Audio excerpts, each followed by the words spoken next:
Eu sempre quis uma desculpa para fazer vídeo sobre jogos, mas eu sinto que para fazer uma coisa legal mesmo pro YouTube requer um trabalho muito grande de edição. Mas eu tô numa situação interessante aqui agora em que eu comprei alguns jogos nas últimas semanas que são interessantes o suficiente para eu querer falar sobre eles. E, ao mesmo tempo, eu tenho assistido muito vídeo de game pickup, que é basicamente vídeo em que um cara viaja para uma loja, para um evento, para um país, compra uma porrada de jogo e fala um a um o que que ele comprou e por quê, o que que o jogo tem interessante sobre o que que é o jogo. E eu tô numa situação em que eu sinto que eu tenho coisa para falar sobre esses 4 jogos que eu comprei nas últimas semanas. Se eu tivesse que dar um tema para esses 4 jogos, seriam desculpas para jogar consoles que estão pegando poeira aqui em casa. Que são, por acaso, meus 2 consoles da Sony. PS3 e Vita. E deixa eu começar falando do Vita, por exemplo. Por que eu não jogo Vita? Quando eu comprei ele, eu fiz uma conta no PlayStation Plus, né? Paguei o PlayStation Plus, paguei mensalidade, fui pegando jogos de graça que vinham de graça, né? Que vinham junto. Mas chegou um momento que eu parei de jogar e o tempo passou, o dólar subiu muito, então não faz sentido pagar essa mensalidade. E não só isso, como eu não pago a mensalidade, eu não tenho mais os jogos. Então o Vita ficou sem nada. Desde então eu tenho prestar atenção em jogos bons e baratos de Vita, e eu tô indo atrás deles vez ou outra. Dessa vez eu comprei 2 para sanar um pouco esse vazio que o Vita tem hoje em dia, no meu caso. E o primeiro deles é Touch My Katamari. Ele é um Katamari de Vita, não tem muito o que falar. Ele é um Katamari pro Vita portátil, ele tem umas mecânicas diferentes envolvendo, você consegue esticar a Katamari, deixar ela achatada usando touch, coisas do tipo. Mas o que me chamou a atenção no jogo foi que ele tinha um bom preço. Eu acho que ele é o jogo mais caro do pacote todo, foi R$ 60. Mas ele tem notas bem medianas, né? E quando eu vi isso, na época que eu comprei o Vita, eu pensei, não vou comprar o jogo porque ele é mediano, né? Mas eu finalmente parei para ler os reviews. E a crítica principal que tem em todos não é que o jogo é ruim, é que ele é mais Katamari. Se você já jogou Katamari antes, não tem nada de novo e você vai ficar meio entediado. Felizmente, eu joguei no máximo 10 minutos de Katamari na minha vida. Então, isso não é um problema pra mim. Então, aí, tem esse Katamari de Vita baratinho e super bonito, eu vou atrás. E por isso eu peguei ele. Eu sei que ele é curto, mas é exatamente isso que eu espero de Katamari. Eu imagino que a gameplay dele talvez canse meio rápido, mas pro Vita é tudo que eu quero agora, uma coisinha um pouco diferente. Então, isso é Touch My Katamari. O segundo jogo de Vita foi Uncharted Golden Abyss, que ele é um caso bem engraçado, em que ele é um jogo interessante por vários motivos. O primeiro deles é que ele tem implementações de touch que me fazem sempre pensar na diferença entre o desenvolvimento de games da Nintendo e imagino que no Japão de certo nível e desenvolvimento AAA americano, em que na Nintendo eles desenvolvem mecânicas primeiro, pelo menos a Nintendo EAD, né, a Nintendo matriz. Eles desenvolvem mecânicas primeiro, e uma vez desenvolvida e, ok, isso aqui está interessante, isso aqui está divertido, eles escolhem qual IP aquela mecânica faz sentido. Então, essa mecânica aqui, ela é muito boa para um Donkey Kong. Vamos considerar desenvolver um Donkey Kong com base nisso aqui. Isso acontece bastante, tipo, lá. E esse Uncharted, com base... Eu nunca fui atrás do desenvolvimento do jogo, eu só ouço falar dele, mas de tudo que eu ouço falar dele, ele me lembra a pegada mais ocidental, que é, vamos fazer esse jogo e achar mecânicas para colocar nele. E a desculpa de você fazer o Uncharted pro Vita traz a ideia de, vamos colocar interações com touch, com acelerômetro, coisas do tipo. De novo, eu tô supondo 100% que os caras fizeram, a não ser que eles fizeram.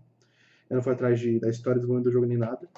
Mas com base no que todo mundo fala, eu sinto que talvez tenha sido isso, porque todo mundo fala que os usos de funções do Vita, elas vêm um pouco forçadas. E forçada não no sentido que fica ruim, ou no sentido de tipo foi mal implementado, mas no sentido de ele não casa com o jogo. No sentido de você tem o Uncharted, que joga como Uncharted, mas você tem minigames ou interações básicas que usam touch, coisas do tipo. Então, por exemplo, tem esse momento que o Drake tem que escalar, então você tem que ficar usando o back touch do Vita, tocando aqui, aqui, aqui, para fazer o que ele pega no lugar certo. Ou, a tela ficou cheia de fumaça, então você precisa passar o dedo para limpar a tela, coisas do tipo. Isso é interessante para mim porque isso é meio que mal visto, mas ele me traz um pouco de nostalgia porque ele me lembra jogos da janela de lançamento do DS. Que eu suponho que em muitos casos eram jogos que estavam sendo desenvolvidos e, pro Game Boy Advance, por exemplo, o DS vai ser daqui a pouco, vamos portar para ele e vamos dar uma desculpa para usar as funções do DS no meio do jogo. Então tinha coisas como. Isso muito mais de empresas tipo Konami, assim, do que Nintendo, né? Mas eram usos do tipo. Você tá jogando um gameplay normal, tipo um jogo, uma plataforma, por exemplo, e de repente no meio você precisava usar o touch para resolver o minigame. E tipo, era só pra isso. Aí você resolve o minigame, guarda a canetinha e acabou. Segue o jogo normal.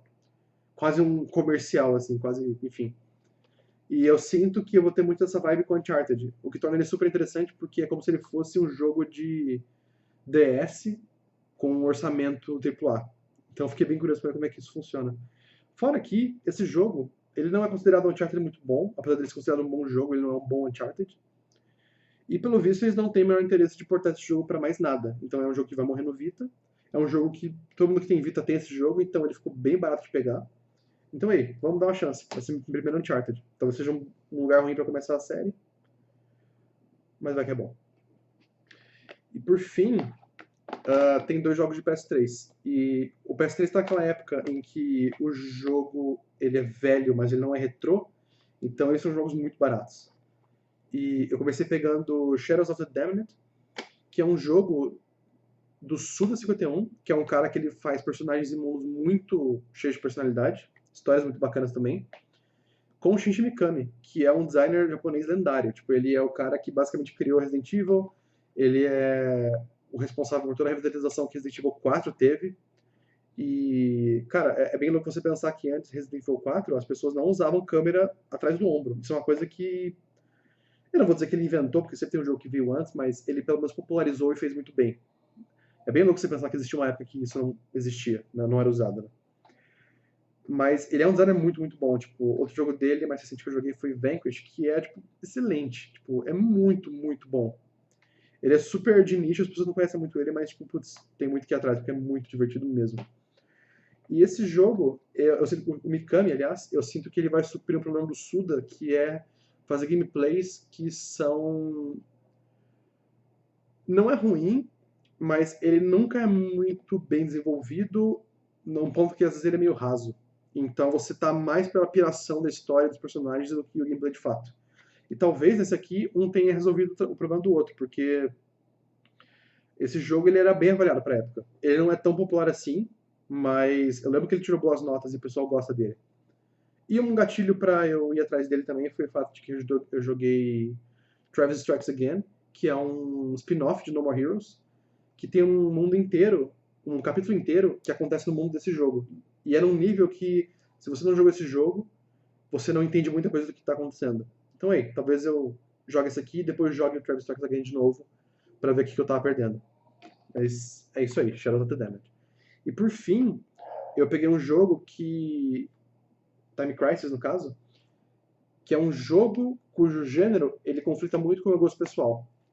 No sentido de eu gosto de jogar coisas diferentes um do outro. Eu gosto de pegar jogos e não fazer 100% neles, mas pegar o jogo, zerar e jogar uma coisa bem diferente depois.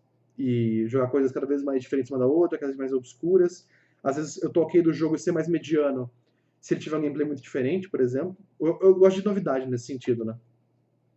Eu definitivamente não sou o público-alvo de jogos tipo multiplayer online, que é o mesmo jogo por centenas de horas, né?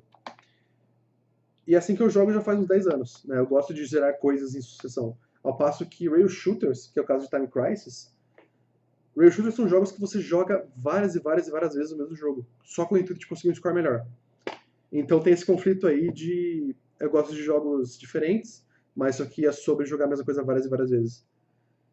Mas eu gosto muito de Rail Shooter. Eu gosto muito dessa dinâmica de você joga a fase, ok, acho que eu consigo fazer melhor, ok, eu consigo prestar atenção naquilo ali que eu não estava vendo antes, talvez se eu atirar ali uma coisa diferente aconteça. E Time Crisis é isso. E Rail Shooters no geral são isso, né? E foi bom eu ir atrás desse jogo porque, primeiro, ele tá super barato, Segundo, ele, apesar de Time Crisis Rising Storm ser um jogo, ele também é uma coletânea. Porque junto ele tem Time Crisis 4 e Deathstorm Pirates, que é um jogo que eu nunca ouvi falar antes, mas também é da Namco, também é rail shooter. Então, é legal, é bem legal o fato de que esse pacote existe, porque a gente está falando de 3 jogos muito curtos. Eu vou chutar que cada um deles deve ter 2 horas no máximo, porque essa é a média pro gênero. Mas é um pacotão só, então, tipo, são 5, 6 horas de gameplay, o que pro gênero tipo, é muita coisa. Então eu tô bem animado. E isso aqui é legal também, porque outro motivo de eu não ter ido atrás de rail shooters antes é que a tecnologia mudou com o tempo. Esses rail shooters, né? Rail shooter não. Esses jogos não são chamados de rail shooters, também são chamados de light gun games, né? Não é sempre, mas né, a maioria é. Porque eles são jogos sobre você usar uma arma de plástico e mirar na tela e acertar onde precisa. Só que se esse jogo foi lançado do PS2 para trás, esses jogos com essa arminha não funcionam na sua televisão moderna. Ela só funciona na TV de tubo. Acho que tem alguma coisa a ver com latência, uma coisa do tipo. Então é um problema, porque mesmo que eu vá atrás desses jogos, eu não tenho uma TV de tubo. Eu teria que comprar uma TV de tubo só para jogar esses jogos. Então não tem muito por que ir atrás por enquanto, né? Eu teria que estar muito investido para começar a ir atrás desses jogos e da TV de tubo. E essas armas geralmente estão meio caras também. Ao passo que isso aqui é um jogo de PS3, então não é da época que não tem mais tanto esse problema, mas, mais importante do que isso, ele tem suporte ao Move. Então a arma é muito cara para eu ir atrás agora, né? Eu quero ver se eu ainda gosto desse tipo de jogo para nesse de conversa. Mas, por ter suporte ao Move, eu vou jogar eles como se fosse um jogo de Wii. Eu joguei muito rail shooter no Wii, tipo, eu me diverti horrores assim, e eu acho que isso aqui vai suprir essa vontade que eu tenho. E é isso, esses foram os jogos. Eu não acho que eu compro jogos numa frequência alta o suficiente para eu fazer esses vídeos com frequência. Mas eu gosto de falar desses jogos, gosto de falar do que eles têm de diferente. Apesar de que semana que vem vai chegar um console novo, que eu quero desde muito, muito tempo. E ele vai vir com o seu próprio set de jogos e eu acho que vai ser uma boa desculpa para fazer mais um vídeo. E por enquanto é isso. Valeu!